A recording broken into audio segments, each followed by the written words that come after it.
la mesa redonda con síntesis, reflexiones, comentarios finales. Invitamos a pasar al frente a Daniel Sanguinetti, representante de Progan, a Daniel Velerati, presidente de la Cámara de la Industria Frigorífica del Uruguay, a Diego Arrospide, vicepresidente de la Asociación de Consignatarios de Ganado, y a Bruno Lanfranco como moderador de la mesa. Que charlemos, y yo decía, bueno, agenda libre. No, pero en realidad le decía, bueno, estamos en una jornada en la cual vamos a presentar datos de la coyuntura ganadera, presentamos datos reales ¿verdad? De una serie de predios que por supuesto no son muestras representativas, ya lo sabemos al cansancio, pero que son buenas referencias siempre a la hora después de ubicarnos. Después tuvimos algunas presentaciones donde fuimos más a simular posibles resultados. Está ese tema de, bueno, es posible, no es posible, dónde el Uruguay tendría que jugarse las cartas para mover la aguja o dónde para cumplir con determinados requerimientos más de otro tipo, que pueden ser sociales o qué. Hoy hablábamos, ¿no?, que también en esta misma jornada del año pasado hablábamos del problema que estaba enfrentando el sector, no solo el sector primario, sino también la industria frigorífica en términos de la falta digamos, justamente el hecho de haberlo comido, ¿verdad?, los fondos de amortización que nos dejaba prácticamente a toda la cadena, en todos sus eslabones, con enormes dificultades, no ya para hacer inversiones nuevas, sino para mantener esa infraestructura que teníamos. Y bueno, dándoles obviamente la libertad de que se expresen en la manera que ustedes consideren, sería muy importante, ¿verdad? Aquí tenemos una voz que puede hablar sobre lo que sucede en la industria, en los consignatarios de ganado, los productores, que es, ¿verdad?, parte de toda esta cadena. Y bueno, los invitamos vamos a estar gustosos de escuchar las reflexiones que ustedes les puedan haber merecido, sea en base a algunas cosas que se manejaron acá o incluso cosas que de repente tal vez no estuvieron sobre el tapete, pero ustedes consideran que son importantes para poner en conjunto. Buenas tardes a todos, muchísimas gracias a los organizadores por la invitación. Quiero expresar algo con relación a Juan Peirú. Realmente era un gran tipo y un gran amigo. Lo voy a dejar así. Solo les quiero mencionar cuando conocí a Juan Peirú. En 1975, y no hagan las cuentas, por favor, yo era gerente de personal de Frigorífico Carrasco y Beto, que cantaba con Juan, pidió para trabajar en el Frigorífico Carrasco y trabajó con nosotros 2 años, 75 hasta el 77, en que fue detenido en aquella época. Un día no vino a trabajar y yo fui a la casa, él vivía ahí cerca del club de golf, y la señora me dijo, lo vinieron a buscar anoche. Así que con los Peirú tengo una larga experiencia, y con Juan en especial, en todo lo vinculado a la carne. Así que vaya mi sentimiento de pena por el fallecimiento. Ya me comí como 3 minutos, así que vamos bien. Menos para decir. No sé por dónde empezar, pero quisiera empezar por alguna cosa que es fundamental para todos los uruguayos: levantar la mira. Yo hace años que estoy en este negocio de la carne, y siempre ha habido dudas con relación a la posibilidad de producir y vender y colocar, y habrá mercados y habrá precios, es un negocio que no es tan estable. Y ese es un sentimiento que no se ajusta a la realidad. Hace 10 o 12 años todo el mundo pensaba que el mercado de la exportación y la exportación e importación de la carne iba a quedar situado en los 6, 7 millones de toneladas por año y que eso daba un margen muy acotado para el crecimiento. Después, y afortunadamente desde el principio de este siglo, año tras año han caído los pobres en el mundo, cada vez hay menos pobreza, y vinculado con la carne vacuna, con la carne aviar y con la carne de cerdo, la caída de pobres en el mundo tiene una incidencia fundamental. Y eso en los grandes números lleva a que este negocio tenga bases muy sólidas actualmente y para el futuro. No hay nada que indique que no siga cayendo la cantidad de pobres, que cada vez haya menos pobres en el mundo. Y eso nos permite ser muy optimistas. Y para no ser optimista como era Cataldi, biológicamente optimista, ojo que soy hincha Nacional.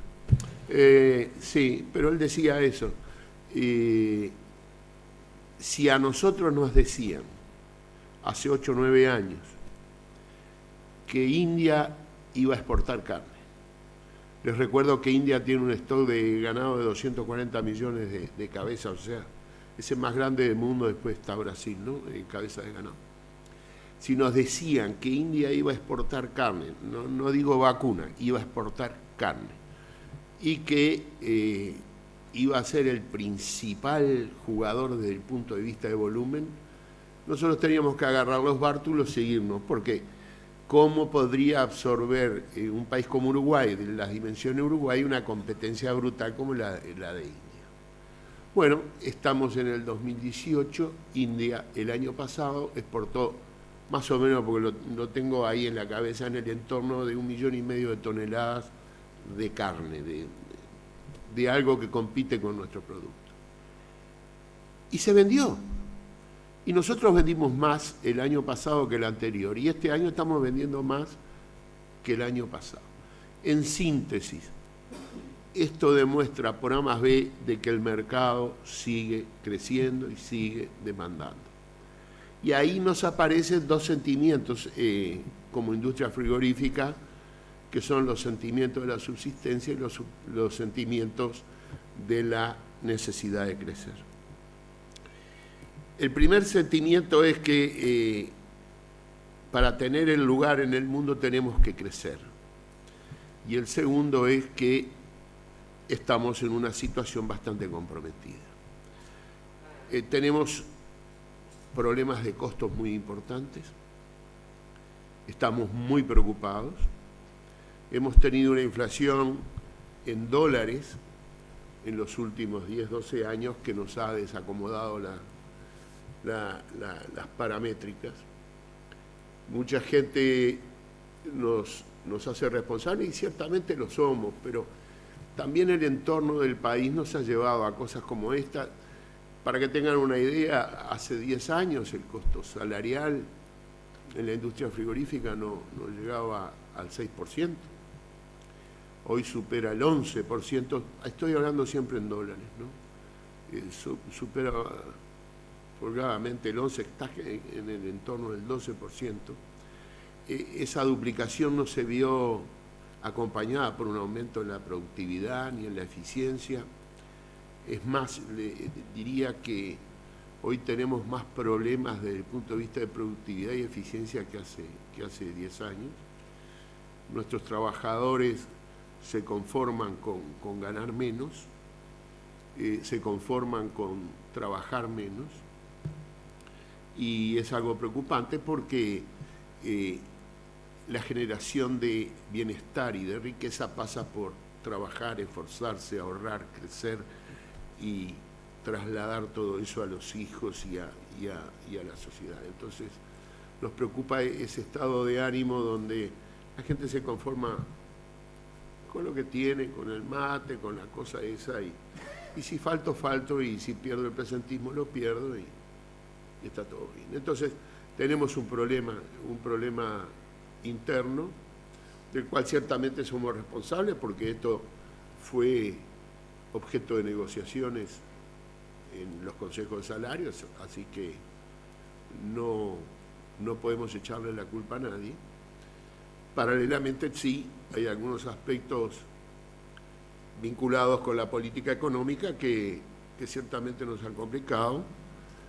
El atraso cambiario, el ancla de la inflación a través del dólar, la injustificada reducción en la devolución de impuestos. Ustedes saben que en el 2007 nosotros teníamos una devolución de impuestos dentro del marco de la OMC, aceptado por la OMC, del 5,5% del valor de la carne, y se bajó al 2,5%. Ese 3%, si ustedes calculan que estamos exportando en torno a 1.500 millones, ese 3% de diferencia son 45 millones de dólares por año. Eso fue del 2007, o sea, llevamos 11 años por 45 millones de dólares, da como 500 palos. Es un número, es un número de impuestos que hemos exportado, porque no se vayan a engañar. El 5,5% no era todo lo que pagaba este sector de devolución de impuestos.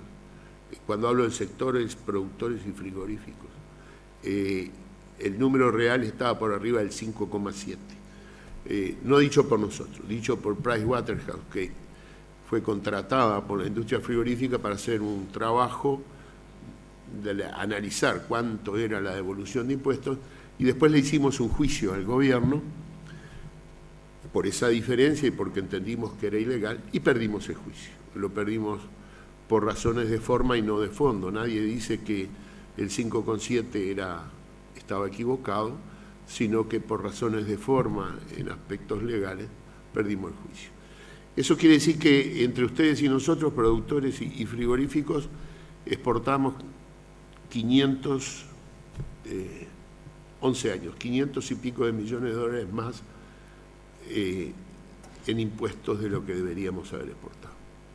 Esa es una de las cosas. El atraso cambiario es otro, el aumento de los costos, la falta de combustibles competitivos, de energía competitiva. Tenemos una ecuación equivocada, una ecuación que no cierra con los números regionales, ni de Argentina ni de Brasil, que hoy son dos competidores formidables, porque nadie puede dejar de reconocer lo que es Argentina como productor de carne y con el prestigio que tiene en el mundo, desde el punto de vista de calidad y desde el punto de vista de historia.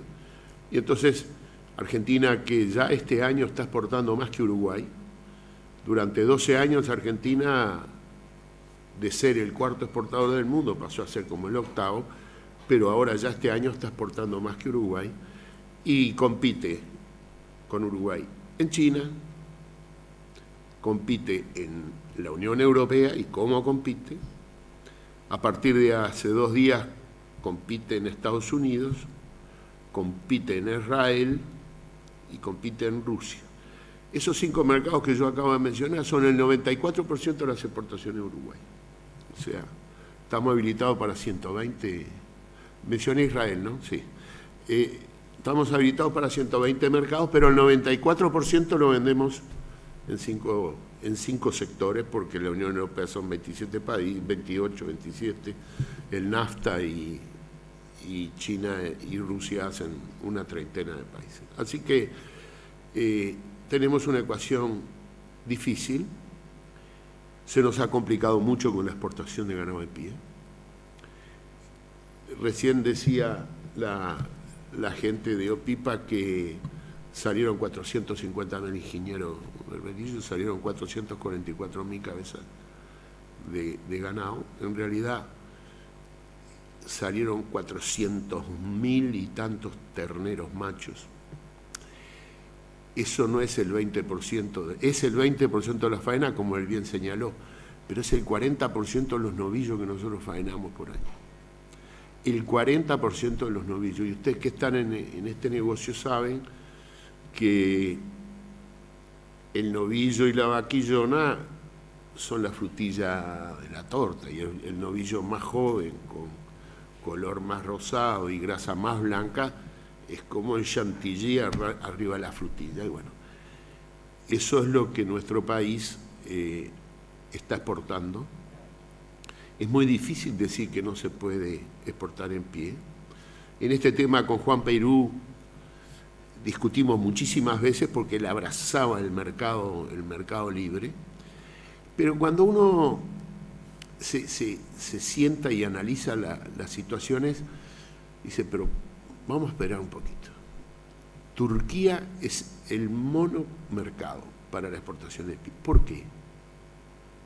Sí, porque Turquía en el año 2010 decidió por parte de su gobierno subsidiar con 34.000 millones de dólares a su producción ganadera. Ese mismo día decidió que la importación de ganado iba a tener un arancel del 0% y que la importación de carne iba a tener un arancel del 225%. Es una estrategia de un país con 72, 73 millones de habitantes, una estrategia política marcada dentro de parámetros económicos a juicio de ellos racionales, pero que termina desvirtuando una cantidad de cosas, porque yo tengo que tener el derecho de vender mi carne en Turquía. Entonces, cuando uno entra a hilar en esas cosas, se empieza a ver de que no todo es ni blanco ni todo es negro. Y eso ha determinado que nosotros estemos muy preocupados con el futuro. Hay que ver que el Ministerio piensa y nosotros compartimos de que la faena del año que viene difícilmente sobrepase los 2 millones de cabezas. Tenemos hoy el stock de novillos más bajo desde que se creó DICOSE, novillos de más de 3 años para faena. O sea, desde 1975 para acá tenemos vamos a tener la oferta más baja de novillos. Quiere decir que estamos preocupados, pero escuchando lo que hoy hablaron ustedes acá, ya me excedí del tiempo, discúlpenme, pero cierro con esto. Escuchando lo que hablaron los técnicos, a mí me da la impresión que tenemos que rescatar algo muy, muy positivo dentro de esto. Los índices y los valores que ustedes han mencionado hoy nos dicen que tenemos una excelente oportunidad de crecer. No tenemos la tecnología aplicada en el 85% de los predios agropecuarios, ganaderos. No tenemos índices de procreo, de destete, de kilos por hectárea que estén en el máximo. Tenemos una oportunidad de crecer, pero una oportunidad que está al alcance de la mano.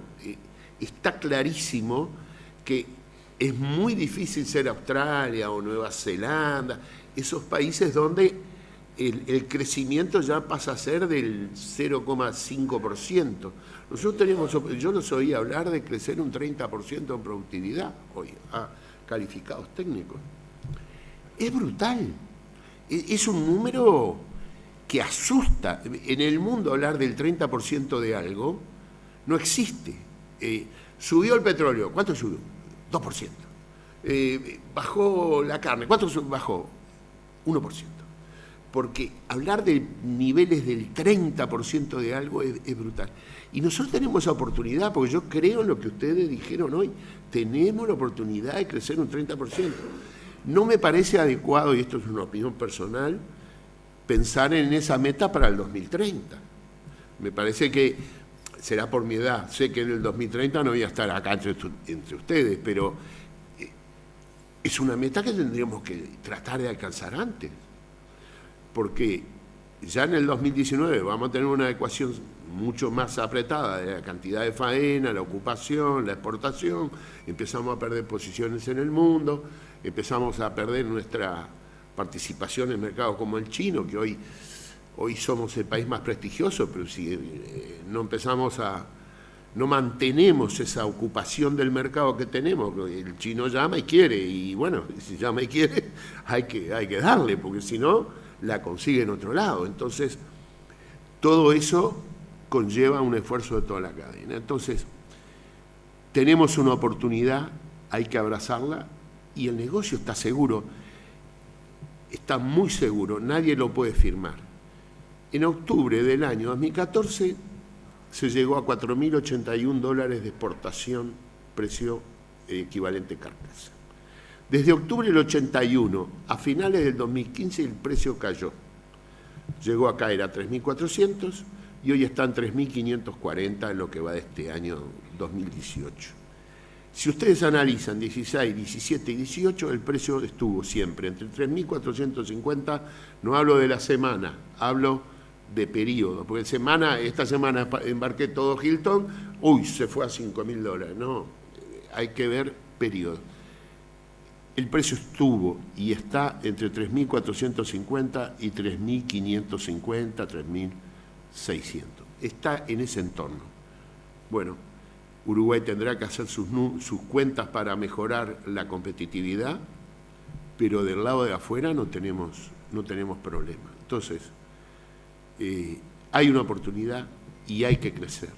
Muchas gracias por haberme invitado y disculpen que me excedí mal en el tiempo.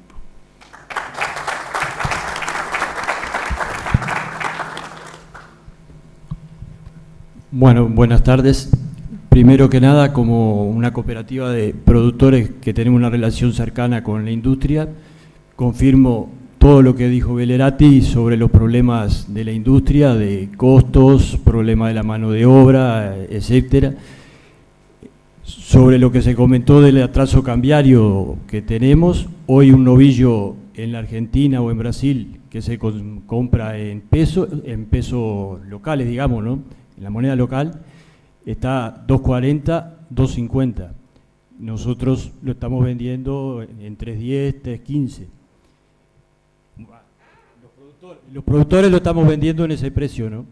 La industria lo tiene que comprar y salir a competir en los mismos mercados que nosotros con esa diferencia de precios. Paraguay, otro de la región, compra en dólares, tiene precios similares a nosotros, pero con costos industriales muy inferiores a los nuestros. En cuanto a los mercados, es verdad lo que dijo él también. Argentina hace unos años atrás no existía en el mercado de la carne. Hoy está aumentando su producción en porcentajes altísimos, compitiendo en los mismos mercados que nosotros. Entró en China, en Europa siempre estuvo, ahora se abrió la entrada con carne a Estados Unidos, eso es una puerta de entrada a Canadá, a México y a mercados del sudeste asiático. Por otro lado, vemos que otros países también están aumentando su producción, Brasil, Estados Unidos también, lo que lleva a que Estados Unidos disminuya sus intenciones de compra. Australia reconstituyendo su stock y también aumentando su producción. Hoy por hoy los principales mercados demandantes son los del sudeste asiático. Nosotros estamos, gran parte de la producción, 50% de nuestras exportaciones están concentradas en China, que corremos con desventaja en precios y frente a aranceles frente a otros países, entonces es un mercado que se nos hace competitivo. Europa está disminuyendo su demanda, la cuota 481 no se sabe lo que va a pasar. Estados Unidos, como dijimos, también aumentando la producción, lo que va a disminuir su interés, su demanda, ¿no? Por eso nos preocupa la situación del país y la tan grande dependencia frente a un solo mercado, ¿no? En cuanto a la venta de ganado en pie, también Estamos en una situación total dependencia de un solo mercado y hoy por hoy Argentina ya está negociando con el gobierno turco para poder entrar. Entonces, también por ese lado hay una cierta amenaza.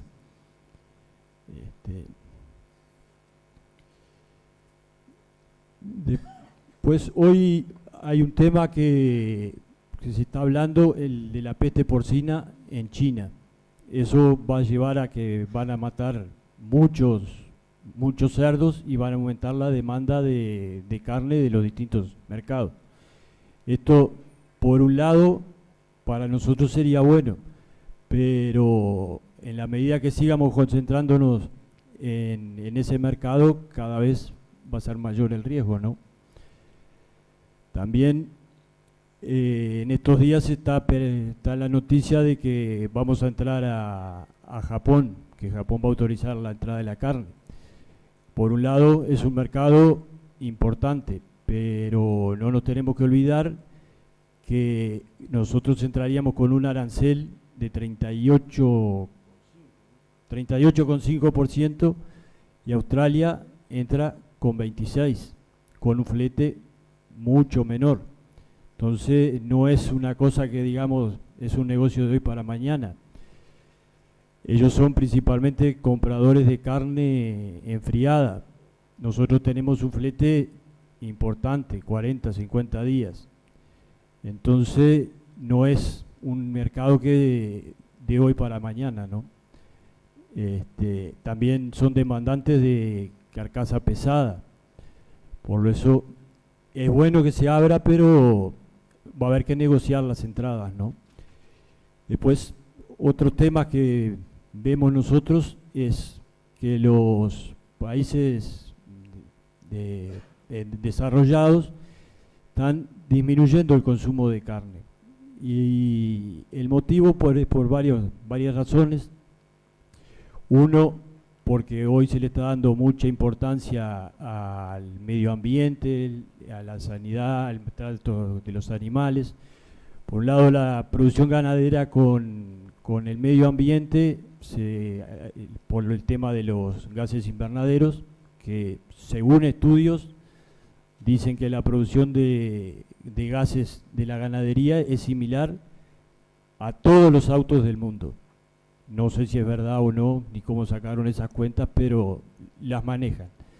Por otro lado, está la parte del bienestar animal, que hoy le están dando mucha importancia al manejo, a los encierros, la producción en corral, los sistemas de castración, descorne, todo eso, las faenas con ritual. Y por último, la asociación del consumo de carne vacuna con enfermedades vasculares y cáncer, ¿no? Por lo tanto, una ventaja que creo que tenemos nosotros es el hecho de producir carne a cielo abierto, a pasturas, que sería interesante aprovechar esas condiciones, ¿no? Y después, como hoy aquí hablamos de la ganadería en el 2030, hay otros temas que al principio pensábamos que estaban muy lejos, pero hoy hay muchos capitales trabajando en el tema de la sustitución de la proteína animal por proteína de origen vegetal, y ya hay muchos productos en el mercado que están compitiendo. Y hay otro tema que no sé para cuándo va a ser, pero lo que en un principio eran capitales derivados de la alta tecnología en Estados Unidos, Bill Gates y toda esa gente, trabajando en la carne de carne sintética, ¿no? Hoy ya hay empresas dedicadas a la alimentación, como Tyson Food o Cargill, que están trabajando en ese tema. No sé cuándo llegará el plato, pero es una amenaza que está ahí latente, ¿no? Y por último quería hacer un par de comentarios por fuera del mercado, pero que es un problema que estamos viendo como productores, es el hecho de la falta de mano de obra especializada. Y lo mismo que decía Belerati sobre el trabajador del frigorífico, lo vemos en el trabajador rural, ¿no? Lo que nos lleva a pensar que tendríamos que empezar a estudiar una forma de encarar el trabajo cada vez con menos personal, invertir más tecnología, sea en las instalaciones, en los sistemas de subdivisión del campo, porque cada vez es más difícil conseguir gente capacitada, ¿no? Y otro comentario que quería hacer es, en estos últimos meses, INAC, INIA ha estado trabajando mucho sobre el tema de las pérdidas por machucamiento, abscesos, y etcétera, ¿no? La pregunta que nosotros nos hacemos es si se está hablando permanentemente de eso. Se hacen cursos en los frigoríficos, se obliga a los camioneros a asistir a auditorías, se trabaja intensamente sobre eso. Se hacen jornadas con los productores, también para el mejor manejo del ganado. Resulta que de la última auditoría acá, los machucones de grado severo se duplicaron. Entonces, la pregunta es, ¿cuál es la causa de eso, no? Más o menos eso era lo que yo quería presentar, ¿no?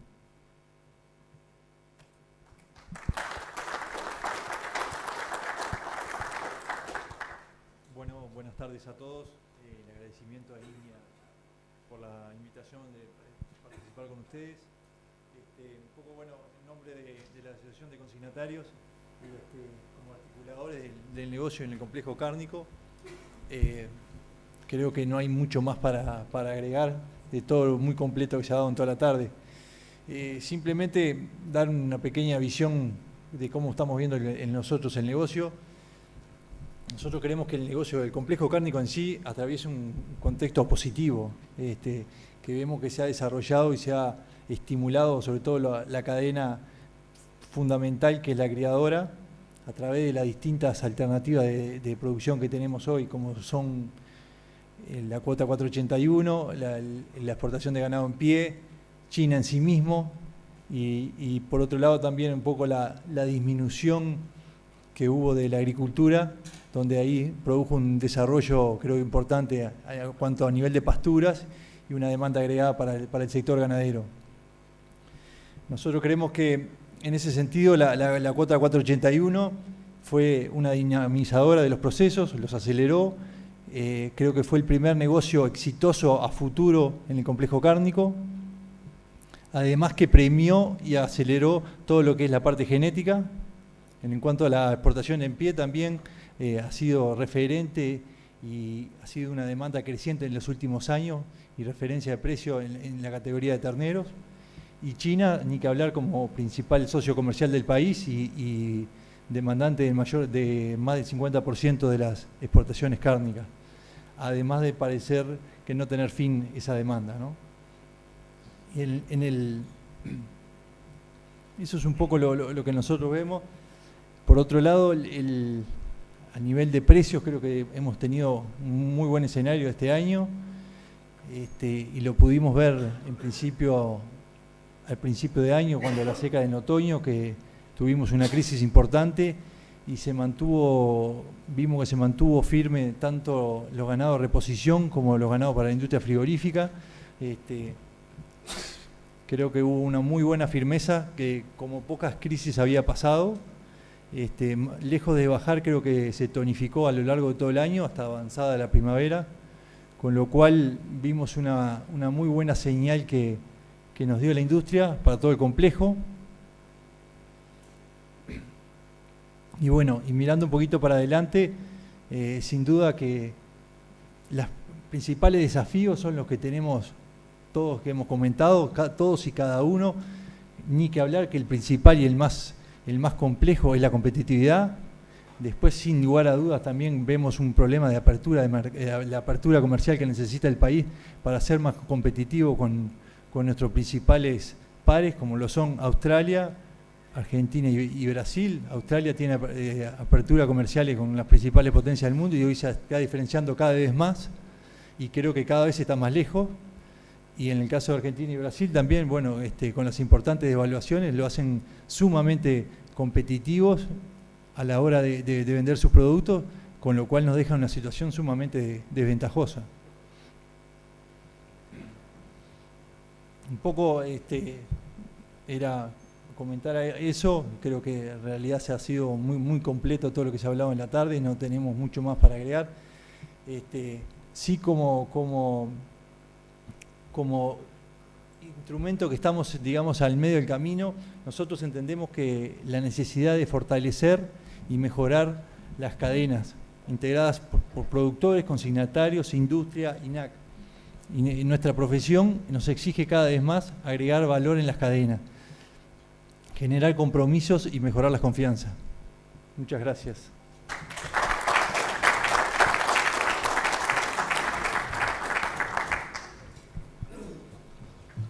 Bueno, muchísimas gracias. ¿Alguna pregunta? Tenemos un pequeño espacio para preguntas que quieran hacerle a alguno de los expositores. Allá tenemos una en el fondo. En realidad es para alguno de los tres o los tres que quieran responder. Se habla mucho de la cantidad de toneladas que Uruguay exporta, pero Uruguay no es un jugador importante en nivel de cantidad. ¿Ustedes cómo visualizan el apostar a nichos con valor diferente en el mundo para la carne uruguaya y así, bueno, facturar más y poder pasarle a los productores tal vez mejor precio por la hacienda, dadas las características de la producción uruguaya y las características de la identificación individual, etcétera?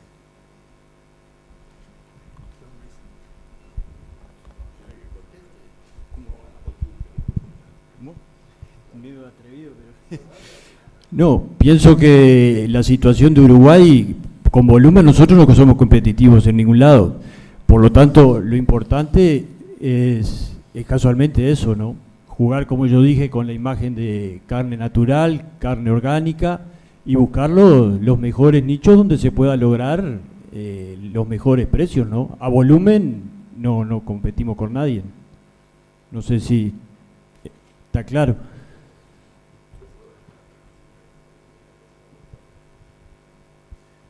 Voy a agregar algo. Hola. Lo que él está planteando es exactamente así, pero también es bueno, hay cosas que tenemos que aterrizar. La primera de ellas, para buscar un nicho tenemos que ver qué es lo que tenemos para los nichos y qué es lo que los nichos quieren. La industria frigorífica tiene la obligación de vender todo el animal, lo que incluye no solo la carne, sino que las menudencias, el cuero y los subproductos. Para nichos hay 4 o 5 cortes, que son el lomo, el bife ancho, el bife angosto, el cuadril y la picaña. Esos son los cortes que hacen la diferencia a nivel de restaurantes y de nichos. Más del 50% del animal es carne para ser procesada, o bien picada, o bien ser procesada por las industrias que hacen la comida pronta para hacer en los microondas y en las cenas y lo que en Estados Unidos se llama TV dinners. Entonces, para buscar el nicho, uno tiene que tener un producto que realmente esté buscando esas características. Y lo primero que quiere un consumidor cuando ordena carne, compra carne o va a un restaurante, es que sea tierna. Carne que no es tierna no va a conseguir precio. Además además de ser tierna, tiene que tener muy buen gusto, tiene que ser agradable a la vista y agradable en el paladar. Entonces ahí se empieza a checar el nivel de los nichos. Porque cuando yo comencé hoy a conversar, nosotros tenemos que tener novillos jóvenes o vaquillonas para poder vender mejor esos cortes. Esos cortes que hacen la diferencia en lo que se ordena. El resto se va a medir por contenido químico. Por esa razón, por el contenido químico, es que se vende la carne de búfalo india, porque tiene un 99% chemical lean, o sea, no tiene grasa. Entonces, pasa que hay países del mundo que nos compran a nosotros grasa para alcanzar al 12 o al 13% que necesita una hamburguesa, comprando la carne india y la grasa de Uruguay, hacer una hamburguesa. A ese extremo hemos llegado en las cosas. Entonces, cuando uno habla de nicho, Uruguay tiene un nicho que se lo ha sabido ganar, y es en el único lugar del mundo que tenemos un nicho que nos reconoce, que se llama Israel. Israel compra solo el delantero y valora la marca Uruguay por encima de la marca Argentina, la marca Paraguay y la marca Brasil. Los 4 países le vendemos a Israel. Ahora también está entrando carne de Estados Unidos, pero básicamente con hueso en Israel. Entonces, nichos es algo que suena muy bien, pero a nosotros nos está faltando volumen en eso. Nos está faltando porque, no se engañen, si produjéramos 50 veces más cantidad de lomo y de picaña de la que producimos, la venderíamos. Y la venderíamos los venderíamos al lomo y a la picaña a los excelentes precios que vendemos ahora. Ya después con el bife ancho o el ojo de bife, ahí empieza a jugar mucho más duro la terneza, y con el bife angosto, por favor, ni hablemos. Ustedes saben el prestigio que tiene un bife de chorizo argentino y un entrecot uruguayo. Hay diferencias. Entonces, nosotros estamos ocupados en eso, tratamos de conquistar nichos y tratamos de acceder a nivel de consumidor final, a nivel de restaurantes, pero tenemos que tener productos que nos respalden, pues si no, nadie nos va a pagar más. Con respecto al precio al productor, que tú lo planteabas por el lado del nicho, nosotros lo vemos mucho más por otro lado, que él lo acaba de decir. Y también lo dijo Arrospide. Uruguay más o menos está pagando aranceles por 210, 220 millones de dólares por año. Porque no tenemos tratado de libre comercio con nadie, porque estamos dentro del Mercosur. Y Australia, que ellos lo mencionaron, tiene tratado de libre comercio con China, con Japón, con Corea, con Estados Unidos, está negociando con la Unión Europea, e Israel no le interesa. Y hoy Australia está entrando en Japón con un 26%, pero el año que viene va a ser un 24%, y al año subsiguiente va a ser un 22%, y así hasta llegar a un 16%. Porque la tienen clara, no pueden dejar el dinero de sus productores en las aduanas de los otros países. Bueno, nosotros pagamos 212 millones, nosotros no lo pagamos, el comprador lo tiene que pagar y nos lo deduce del precio. 212 millones de aranceles, si faenamos 2.200.000 cabezas por año, son casi $100 por cabeza, de las que faenamos, no de las que exportamos. $100 por cabeza, cuando un animal pesa 250 kilos en la cuarta balanza, son 40 centavos 40 centavos por aranceles. Yo les hablé de la devolución de impuestos. La devolución de impuestos con ese 3% son 10 centavos, 50 centavos más. ¿A usted les parece que si nosotros tuviéramos esos tratados de libre comercio y nos ahorráramos los 50 centavos, habría exportación de ganado de pie? ¿Estaríamos acá en el entorno de $3.70, $3.60 con el novillo? Bueno, eso lo dejamos tirado. Eso nos hemos dado el lujo de no negociar. Y bueno, esas son oportunidades que tenemos. El Uruguay tiene esas oportunidades y hoy, sin tener esos tratados de libre comercio, estamos compitiendo. Entonces, sigamos por ahí, crezcamos y demostrémosle al Mercosur y a los gobiernos que vengan de que hay una oportunidad. Si lo hicieron los australianos, lo hicieron los neozelandeses, lo hicieron los chilenos. Chile tiene 56 tratados de libre comercio. Escucharon bien, 56. De lo que quieran, para cereza, salmón, elijan, 56. No hablo más. Muchas gracias.